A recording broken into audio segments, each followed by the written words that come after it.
जय हिंद दोस्तों, स्वागत है आप लोगों का हमारे यूट्यूब चैनल में। तो दोस्तों आज हम बात करने वाले हैं कि यूपी होमगार्ड का फॉर्म किस प्रकार से फिल करना है। तो इसके लिए सबसे पहले आपको इस तरह से देखिए वेबसाइट पे आ जाना है। तो वेबसाइट पे आने के बाद दोस्तों आपको करना क्या होगा, अगर आप OTR नहीं किए हुए हैं तो दोस्तों यहाँ पे अभी रजिस्टर हियर पे क्लिक करके OTR कर लेते हैं। करने के बाद यहाँ से आपको लॉगिन करना होता है। तो दोस्तों OTR कैसे करना है सबसे पहले ये बताऊँगा मैं आपको। अगर आप दोस्तों पहले से OTR किए होंगे, UPSI का फॉर्म भरे होंगे, या दोस्तों इसके पहले और यूपी पुलिस का फॉर्म भरे होंगे, वैसे SI में ही लागू हुआ है। तो दोस्तों वही SI वाला फॉर्म जो लोग भरे होंगे उनके लिए दोस्तों यहाँ पे जो है रजिस्टर करने की ज़रूरत नहीं है। जो लोग दोस्तों रजिस्टर किए हैं उनकी ज़रूरत नहीं है, जो लोग नहीं किए हैं उनको करना है। तो दोस्तों कैसे करना आइए अभी हम जानते हैं। तो चलिए आगे देखते हैं।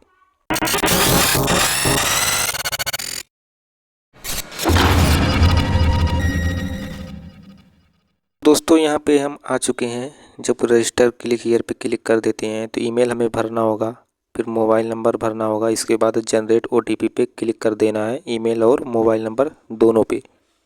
जैसे ही हम उस पर दोस्तों क्लिक कर देते हैं तो OTP आएगा 6 अंक का। ईमेल और मोबाइल नंबर पे दोनों को देख के हम वेरीफाई कर लेंगे। तो जैसे ही देखिए हमारा सफलतापूर्वक वेरीफाई हो गया है। इसके बाद यहाँ पे हमें टिक कर देना सत्यापन के नीचे। तो टिक कर देंगे 18 ईयर एज है, इसको आपको बताना होगा कि 18 ईयर एज हमारी हो गई है। इसके बाद यहाँ पे आप 3 तरह से कर सकते हैं वेरिफिकेशन, एक आधार से, एक डिजीलॉकर से और एक अदर डॉक्यूमेंट से, जब आपके पास आधार वगैरह और डिजीलॉकर वगैरह दोनों ना हो। तो आइए मैं दोस्तों आपको आधार से करके दिखाता हूँ कैसे करना है, या डिजीलॉकर से कैसे करना है। तो दोस्तों ये सारी प्रक्रिया एक से आप किसी से करेंगे, तीनों से नहीं करना है। एक से आप अगर दोस्तों वेरिफिकेशन कर लेंगे तो दोस्तों हो जाता है। तो यहाँ पे आधार नंबर अपना दर्ज करेंगे, आधार से मैं कर रहा हूँ। इसके बाद दोस्तों यहाँ पे आधार नंबर दर्ज करने के बाद जनरेट OTP पे क्लिक कर देंगे। फिर OTP आएगा, उसे वेरीफाई एंड प्रोसीड पे क्लिक कर देंगे तो ये भी सक्सेसफुल हो जाएगा। फिर हम आ जाते हैं व्यक्तिगत जानकारी पे। तो यहाँ पे दोस्तों जो व्यक्तिगत जानकारी है, यहाँ पे दोस्तों हमें भरना है हाई स्कूल मार्कशीट के अनुसार। ये तो आधार वाला इस साइड में देगा दोस्तों, लेफ्ट वाले में, और राइट वाले में हमें मार्कशीट के अनुसार भरना है। अगर मार्कशीट में नाम वगैरह गलत है तो पहले दोस्तों आधार को अपना मार्कशीट से सही करवाइए, फिर तब इसको भरना है। तो यहाँ पे आइए हम भर लेते हैं। तो दोस्तों यहाँ पे हाई स्कूल मार्कशीट के अनुसार पूरा नाम भर लेंगे। फिर यहाँ पे मैट्रिकुलेशन यानी हाई स्कूल मार्कशीट के अनुसार जन्मतिथि भरेंगे। इसके बाद दोस्तों यहाँ पे जो दिया हुआ है प्रमाण पत्र में, यहाँ पे दिया नहीं रहता है दोस्तों, लेकिन आपको आधार के अनुसार यहाँ पे मेल और फीमेल सिलेक्ट कर लेना है। यहाँ पे पिता का नाम भर लेना है, फिर दोबारा से पिता का नाम भरना है दोस्तों। इसके बाद प्रोसीड पे क्लिक कर देना है। तो यहाँ पे इस तरह से देखिए हम भर लिए हैं। भरने के बाद यहाँ पे पासवर्ड का ऑप्शन आ गया है। तो यहाँ पे पासवर्ड हम बना लेंगे दोस्तों, और यहाँ पे दोबारा से वही पासवर्ड भर के इस पर क्लिक करके अब preview and create an account पे क्लिक कर देंगे। तो पासवर्ड कैसे बनाना है ये हम बताते हैं। मान लीजिए आपका नाम रमेश है, तो इस तरह से RA स्मॉल कैपिटल में पहला अक्षर, बाकी सब छोटा में ESH, इसके बाद @ यहाँ पे कोई गिनती वगैरह लिख दीजिएगा। इसी तरह दोनों में भर लेना है। फिर आइए प्रीव्यू करते हैं। तो दोस्तों जैसे हम प्रीव्यू पे क्लिक किए हैं, प्रीव्यू यहाँ पे देखिए शो कर दे रहा है। यहाँ पे जो है देखिए यहाँ पे राष्ट्रीयता शो कर दे रहा है। फिर यहाँ पे पूरा नाम हमारा शो हो रहा है हाई स्कूल मार्कशीट के अनुसार। अच्छे से मिला लीजिएगा, कोई गलती ना हो, इसमें सुधार बहुत एक बार होगा। अगर होगा भी तो एक बार OTR में सुधार होगा, फिर दोबारा नहीं होगा। फिर यहाँ पे जन्मतिथि दे रहा होगा, सामने यहाँ पे जेंडर, इसके बाद यहाँ पे पिता का नाम, तो आपको अच्छे से मिला लेना है। इसके बाद यहाँ पे टिक कर देना है, फिर क्रिएट एन अकाउंट पे क्लिक कर देना है। तो दोस्तों हमारा अकाउंट क्रिएट हो जाएगा और हम होम वेबसाइट पे ऑटोमेटिक आ जाएंगे। फिर हमें लॉगिन करना है, ये लॉगिन करना आपको बताते हैं। हाँ तो दोस्तों इस तरह से देखिए होम वेबसाइट पे आ गए हैं। होम वेबसाइट पे आने के बाद आपको यहाँ पे 3 ऑप्शन मिलेगा, एक लॉगिन विद अकाउंट, एक लॉगिन विद आधार ID और एक लॉगिन विद डिजीलॉकर। तो तीनों में से किसी से आप लॉगिन कर सकते हैं, लेकिन जो बेस्ट ऑप्शन मेरा है वो दोस्तों यहाँ पे लॉगिन विद अकाउंट वाले पे आपको क्लिक कर देना है। तो यहाँ पे देखिए दिया हुआ इस तरह से ओपन हो जाएगा। तो यहाँ पे आपको अपना मोबाइल नंबर भर लेना है, चाहे ईमेल आईडी कोई भी जो भी हो, जो आसान लगे। मोबाइल नंबर भरने के बाद यहाँ पे जो पासवर्ड अभी हम बनाए हुए थे, आपको बताए थे दोस्तों एग्जाम्पल, जो आप पासवर्ड बनाए होंगे वही पासवर्ड यहाँ पे भर देना है। फिर इस पर टिक कर देना है। इसके बाद यहाँ पे लॉगिन पे क्लिक कर देना है। अगर पासवर्ड भूल भी गए हैं तो आप फॉरगेट पासवर्ड पे आप क्लिक करके अपना पासवर्ड OTP एक आएगा मोबाइल पे, फिर से नया बना सकते हैं। फिर यहाँ पे OTP हमारे सामने देखिए यहाँ पे आ गया है, तो OTP हम इस तरह से भर लेंगे। फिर लॉगिन पे क्लिक कर देते हैं। तो दोस्तों यहाँ पे इस तरह से इंटरफेस ओपन हो जाएगा। OTP भर के जब हम लॉगिन कर देते हैं तो इस तरह से जब दिखाई देगा तो आपको यहाँ पे देखिए ऑनलाइन एप्लीकेशन वाले पे क्लिक कर देना है। तो जैसे ही क्लिक करते हैं यहाँ पे देखिए इस तरह से दोस्तों इनरोलमेंट नंबर वगैरह और यहाँ पे दिखाई दे रहा है। तो इस पर हम क्लिक करके अप्लाई पे क्लिक कर देते हैं। तो यहाँ पे हमारा पर्सनल डिटेल शो कर दे रहा है। पर्सनल जो होता है माता पिता का नाम, डेट ऑफ बर्थ वगैरह।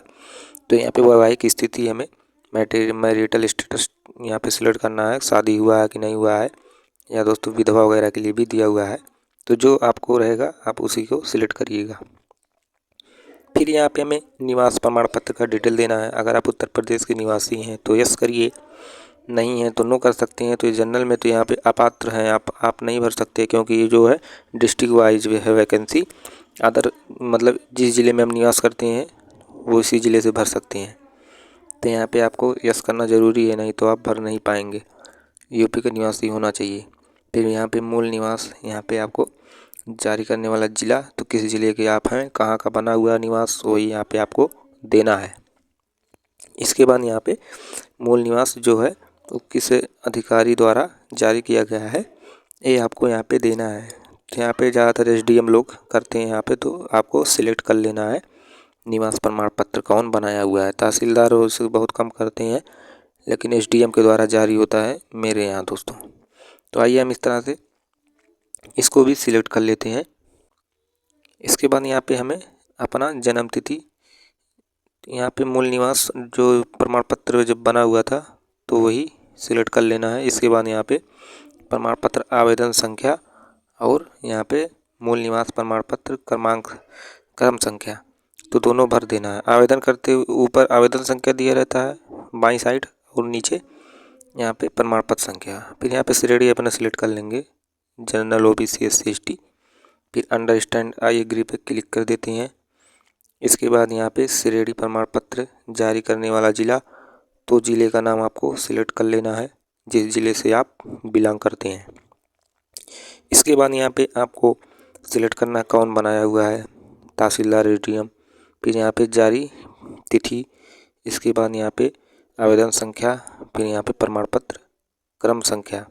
इस तरह से आपको भर के फिर दोस्तों यहाँ पे आगे आ जाना है। तो दोस्तों आइए हम इस तरह से आगे की प्रक्रिया को बताते हैं। तो यहाँ पे मैं अपना पता भरना है नेक्स्ट वाले ऑप्शन में। तो पता भरने के लिए सबसे पहले देखिए आपको यहाँ पे अपना स्टेट सिलेक्ट कर लेना है। इसके बाद ज़िले का नाम क्या है ये सिलेक्ट कर लेना है। फिर आपको अपना पूरा एड्रेस यहाँ पे भर लेना है, ग्राम, पोस्ट, तहसील, थाना, डिस्ट्रिक्ट। फिर यहाँ पे थाना भी दिया हुआ है, अलग से भी भर सकते हैं। इसके बाद यहाँ पे पिन कोड भरना है। इसके बाद आपको ये वाला कॉपी करके सेम इसमें भी वही भर देना है।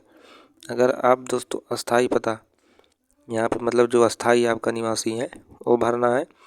और मान लीजिए आप अगर कहीं अदर स्टेट में रहते हैं तो इसमें भर सकते हैं पत्राचार वाला पता। परमानेंट आप जहाँ रहते हैं वो भर सकते हैं। फिर यहाँ पे आपको सेव कर देना है। सेव करने के बाद नेक्स्ट पे क्लिक कर देना है। तो नेक्स्ट करने के बाद यहाँ पे हम आ चुके हैं। तो अगर आप स्वतंत्रता संग्राम सेनानी आश्रित का अगर आपके पास विवरण है, आपके घर में कोई रहा होगा, सर्टिफिकेट वगैरह है, तो आपको यहाँ पे यस कर देना है। अगर भूतपूर्व सैनिक हैं तो यस करिए, नहीं तो ये भी नो करके दोस्तों और सेव करके इस तरह से नेक्स्ट कर देना है। करने के बाद यहाँ पे हम आ चुके हैं एजुकेशनल डिटेल पे। तो यहाँ पे दोस्तों हाई स्कूल का केवल डिटेल मांगेगा। अगर आप और फार्म भरे रहेंगे तो ऑटोमेटिक उठा लिया होगा। तो इस तरह से आपको चेक कर लेना है। यहाँ पे बोर्ड का नाम भरना है, उत्तीर्ण करने का वर्ष आपको भर देना है। इसके बाद यहाँ पे रोल नंबर भरना है और प्रमाण पत्र क्रमांक यानी सर्टिफिकेट सीरियल नंबर भर के सेव कर देना है या अपडेट कर देना है, जो भी होगा। फिर नेक्स्ट पे क्लिक कर देना है। नेक्स्ट पे क्लिक करते ही देखिए आपके सामने लाइव फ़ोटो का आ गया है पॉपअप। तो लाइव फ़ोटो कैसे यहाँ पे दोस्तों खींचना है अभी आपको बताने वाले हैं। तो यहाँ पे कास्ट सर्टिफिकेट अपलोड करना है, निवास अपलोड करना है और कक्षा 10 की मार्कशीट सर्टिफिकेट अपलोड करना है। आइए चूज फाइल पे क्लिक करके अपलोड कर लेते हैं। पे देखिए साइज दिया हुआ है 1 MB मैक्सिमम होना चाहिए, मिनिमम कितना भी हो 400-500 KB तक। फिर इस तरह से सेव पे क्लिक कर देते हैं, ओके पे क्लिक कर देते हैं। तो सक्सेसफुली यहाँ पे अपलोड हो चुका है। इस तरह से हम सभी को आइए कर लेते हैं।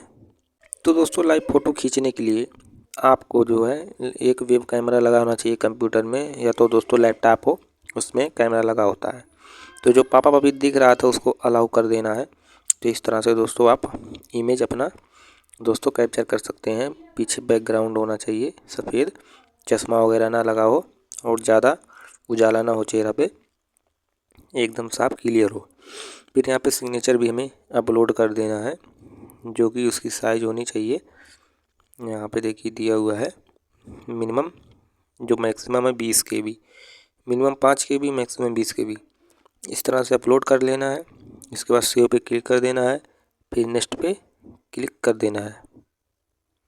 तो दोस्तों डॉक्यूमेंट वगैरह अपलोड करने के बाद जब हम नेक्स्ट पे कर देते हैं क्लिक, तो यहाँ पे जब हम नेक्स्ट पे क्लिक कर देते हैं तो यहाँ पे देखिए पोस्ट अप्लाइड आ गया। किस पोस्ट के लिए अप्लाई कर रहे हैं यहाँ पे, तो होमगार्ड दिखा रहा है, डिस्ट्रिक्ट भी दिखाएगा। फिर यहाँ पे आपसे पूछ रहा है अगर NCC किए हुए हैं तो यस करिए, नहीं तो आपको नो करना है। अगर यस करेंगे तो आपके पास कौन सी सर्टिफिकेट है A B C, तो जो भी होगा उस पर टिक करके वही उसी का प्रमाण पत्र अपलोड कर देना है। फिर यहाँ पे भारत स्काउट गाइड का अगर है आपके पास तो उसको भी आप भरिए, यस करिए, नहीं है तो नो करिए। इस तरह से यस और नो में आपको सभी का जवाब दे देना है। 4 पहिया वाहन वैध ड्राइविंग लाइसेंस अगर आपके पास है तो भरिए, नहीं तो ये भी आपको नो कर देना है। 1 नंबर दोस्तों एक्स्ट्रा मिलता है और दोस्तों 3 नंबर मिलता है NCC वालों के लिए। फिर दोस्तों सभी पे इस तरह से आपको टिक कर देना है। फिर यहाँ पे नीचे भी आपको टिक कर देना है कि मैं सब कुछ सही सही भर रहा हूँ, सब कुछ पढ़ लिया हूँ सारी जानकारी। फिर यहाँ पे अपना प्लेस डाल देंगे कि आप दोस्तों कहाँ से फॉर्म फिल कर रहे हैं, आपका तहसील वगैरह कहाँ है वही भर देना है जो दोस्तों मेन हो। फिर नेक्स्ट पे करते हैं जब, तो यहाँ पे देखिए प्रीव्यू आ गया है, फिर टिक कर देंगे। अगर कोई गलती है तो एडिट कर लेंगे, एक बार मिला लेना दोस्तों। अगर गलती हो जाएगा फिर सुधार मुश्किल है। फिर सबमिट पे आपको क्लिक कर देना है फाइनल। जो फाइनल सबमिट पे क्लिक कर देते हैं तो दोस्तों आपको पेमेंट करना होगा 400 रुपये OBC, 300 रुपये SC ST और जनरल वगैरह के लिए जो है वो भी 400 रुपये। तो इस तरह से आपको पेमेंट वगैरह कर लेना है। वीडियो अच्छा लगा हो तो चैनल को सब्सक्राइब कर लेना है दोस्तों, बेल आइकन दबा देना है। जय हिंद।